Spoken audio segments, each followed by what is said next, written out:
అందరికీ నమస్కారం అండి. శైలజ వినిపించే కథల ఛానల్కు స్వాగతం. ఈరోజు మనం వసుంధర గారు రచించిన అర్థం లేని మాటలు అనే కథను విందాం. ఈ కథ మే 1974 చందమామలో ప్రచురింపబడింది. కర్పూర దేశాన్ని ఏలే ఇంద్రసేన మహారాజు ప్రజలను కన్నబిడ్డల కన్నా మిన్నగా చూసుకుంటాడని ప్రసిద్ధి. అయితే ఆయనలో ఒక గొప్ప లోపం కూడా ఉండేది. ఆయనకు అమితమైన రాజ్యాకాంక్ష ఉండేది. తరచుగా యుద్ధాలు చేసేవాడు. యుద్ధాలలో ఆయన అపజయం అన్నది ఎరుగడు. ఆయన ఏలుబడిలో ప్రజలు ఎంతో సుఖంగా ఉండేవారు. కనుక ఆయన కిందికి వచ్చిన ఏ రాజ్యంలోనూ ప్రజలు తిరుగుబాటు చేయడం అంటూ జరిగేది కాదు. ఇంద్రసేనుడి పద్ధతి ఆయన మంత్రి అయిన సుదర్శనుడికి నచ్చేది కాదు. యుద్ధాల మూలంగా కలిగే అపార ధన నష్టము చూసి ఆయన బాధపడేవాడు. అయితే ప్రపంచమంతా జయించాలన్న కాంక్ష గల ఇంద్రసేనుడితో యుద్ధాలు మానమని చెప్పటం దుస్సాహసం. కానీ రాజ్యాకాంక్ష అనే వ్యసనం లేకపోతే ఇంద్రసేనుడి వంటి ఉత్తముడు ఉండబోడు. ఆయన వ్యసనాన్ని తొలగించే అవకాశం కోసం మంత్రి సుదర్శనుడు ఎదురుచూడసాగాడు. ఇంద్రసేనుడు సరికొత్తగా లాక్షణిక దేశాన్ని జయించాడు.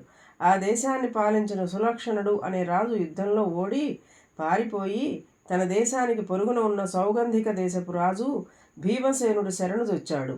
సౌగంధిక దేశం విశాలమైనది, సుభిక్షమైనది, అపారమైన సైనిక బలం కలది. అయితే ఆ దేశాన్ని ఏలే భీమసేనుడు శాంతికాముకుడు. ఏ దేశం మీద అతను యుద్ధానికి వెళ్ళేవాడు కాదు. ఏ రాజు అతనిపై యుద్ధానికి రావడానికి సాహసం చేయలేదు. భీమసేనుడిని జయించాలన్నది ఇంద్రసేనుడి జీవితాశయాలలో ఒకటి. భీమసేనుడు సులక్షణుడికి ఆశ్రయం ఇవ్వటం మూలంగా భీమసేనుడిపైకి యుద్ధానికి వెళ్లే అవకాశం ఇంద్రసేనుడికి ఇప్పుడు కలిగింది. సులక్షుణ్ణి తనకు వశపరచవలసిందని ఇంద్రసేనుడు భీమసేనుడికి కబురు పంపించాడు. భీమసేనుడు అందుకు నిరాకరించాడు. ఈ మిష మీద ఇంద్రసేనుడు భీమసేనుడితో యుద్ధం చేయటానికి సన్నాహాలు ప్రారంభించాడు. ఇందుకుగాను అతను లాక్షణిక దేశంలో మకాం పెట్టి సైన్యాన్ని సమీకరిస్తూ తన వేగుల వాళ్లను సౌగంధిక దేశానికి పంపాడు. అలా వెళ్ళిన ఇంద్రసేనుడి వేగుల వాళ్ళు నాయకుడు చారుదత్తుడు. ఈ లోపల భీమసేనుడు చేతులు ముడుచుకుని కూర్చోలేదు. ఇంద్రసేనుడి రాజ్యాకాంక్ష భీమసేనుడికి తెలుసు. ఇంద్రసేనుడు చాలా రోజులుగా లాక్షణిక దేశంలోనే మకాన్ చేసినట్టు కూడా ఆయన ఎరుగును. అందుచేత ఆయన తన చారులను రుద్రుడు అనే సమర్థుడి నాయకత్వం కింద లాక్షణిక దేశానికి పంపి ఇంద్రసేనుడి ఎత్తులు తెలుసుకోవడానికి ప్రయత్నించాడు. రుద్రుడు వేగు విద్యల్లో ఆరితేరినవాడు.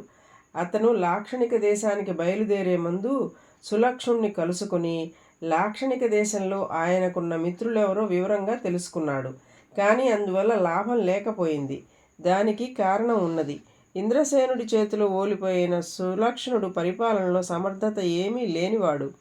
లాక్షణిక దేశం తన ఏలుబడిలోకి రాగానే ఇంద్రసేనుడు పరిపాలనలో అనేక సంస్కరణలు తెచ్చి ప్రజాభిమానానికి పాత్రుడు అయ్యాడు.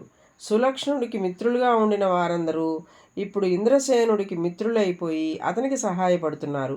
ఈ కారణం చేత భీమసేనుడి ప్రధాన చారుడైన రుద్రుడు సులువుగా ఇంద్రసేనుడికి దొరికిపోయాడు. బందీ అయిన రుద్రుడి ద్వారా ఇంద్రసేనుడు అతని మంత్రి సౌగంధిక దేశ రహస్యాలను రాబట్టడానికి ఎంతో ప్రయత్నించారు. కానీ రుద్రుడు తాను లాక్షణిక దేశం వాణ్ణి అని, తనకు సౌగంధిక దేశం గురించి ఏమీ తెలియదని అన్నాడు. ఇంద్రసేనుడికి కోపం వచ్చి తన మంత్రితో ఈ రాజద్రోహిని ఉరితీయించండి అన్నాడు. ఆ మాటకు రుద్రుడు చిన్నగా నవ్వి, మీరు నన్ను రాజద్రోహి అంటున్నారు, కానీ నన్ను ఏ ఇంట్లోనైతే పట్టుకున్నారో ఆ ఇంట్లోనే ఇంకా 3 రాజద్రోహులున్నారు. తమరు ఆ సంగతి విచారించండి అన్నాడు. అనవసర ప్రసంగం కట్టిపెట్టి అసలు సంగతి చెప్పు అన్నాడు ఇంద్రసేనుడు. రుద్రుడు నవ్వి, ఆ ఇంట్లో ఒక ముసలాయన ఉన్నాడు. ఆయన కాలంలో ఈ దేశాన్ని సూర్యవంశపు రాజులు పరిపాలించేవారు. అప్పుడు యుద్ధం జరిగి ఈ దేశం చంద్రవంశపు రాజుల ఏలుబడి కిందికి వచ్చింది. ముసలాయన చంద్రవంశపు రాజులను ప్రభువులుగా ఆమోదించాడు. ఆ విధంగా ఆయన రాజద్రోహి అయ్యాడు. తరువాత చంద్రవంశపు రాజును సులక్షణుడు తండ్రి జయించాడు. ముసలాయన కొడుకు సులక్షణుడి తండ్రిని సేవించి తను రాజద్రోహం చేశాడు. ముసలాయన మనవడి కాలంలో మీరు సులక్షణుడిని తరిమేసి ఏలిక అయ్యారు. అతగాడు నన్ను సులక్షణుడి మిత్రుడని అనుమానంతో మీకు అప్పగించాడు. అతగాడు కూడా రాజద్రోహే కదా అన్నాడు. ఈ మాటలు విని ఇంద్రసేనుడి మనసు అదోలా అయిపోయింది. ఆయన ఒక్క నిమిషం ఆలోచించి, వాళ్ళ సంగతి ఏమైనా నువ్వు నిస్సందేహంగా రాజద్రోహివి అన్నాడు. పట్టుబడే క్షణం క్రితం కూడా నేను రాజభక్తుణ్ణి. రాజభక్తుడికి రాజద్రోహికి మధ్య ఒక్క క్షణం తేడా అన్నాడు రుద్రుడు.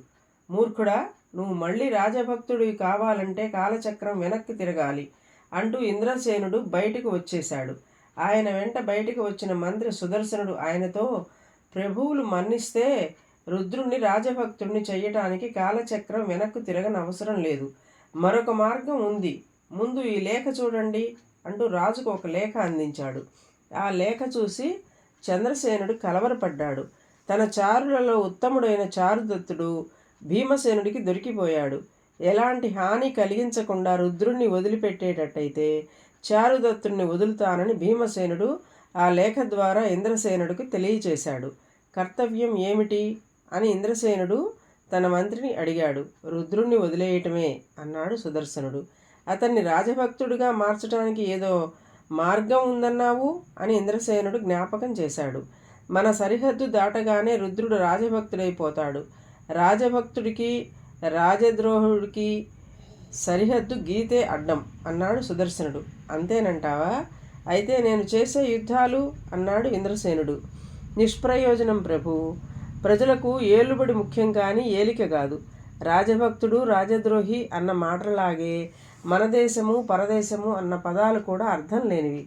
యుద్ధం చేసి మీరు సౌగంధిక దేశాన్ని మీది చేసుకోవాలనుకుంటున్నారు. అందువల్ల రక్తపాతము, అమాయకులు బలి కావటము తప్ప ఏమీ జరగదు. మీ కోరిక తీర్చుకునే మార్గం మరొకటి ఉంది. భీమసేనుడి మైత్రి అన్నాడు మంత్రి సుదర్శనుడు. ఇంద్రసేనుడికి తన మంత్రి మాటలలో గురి కుదిరింది. ఆయన రుద్రుణ్ణి వదిలిపెట్టి భీమసేనుడితో స్నేహసంధి చేసుకున్నాడు. చారుదత్తుడు నిజంగా పట్టుబడలేదని తెలిసింది. కానీ ఆ అసత్య వార్త తన మంత్రి కల్పించిందేనని ఇంద్రసేనుడు ఎరగడు. ఈ కథ మీకు నచ్చినట్లయితే లైక్ చేయండి, షేర్ చేయండి, కామెంట్ చేయండి, సబ్స్క్రైబ్ చేసుకుని నన్ను ఎంకరేజ్ చేయండి. నమస్కారం అండి.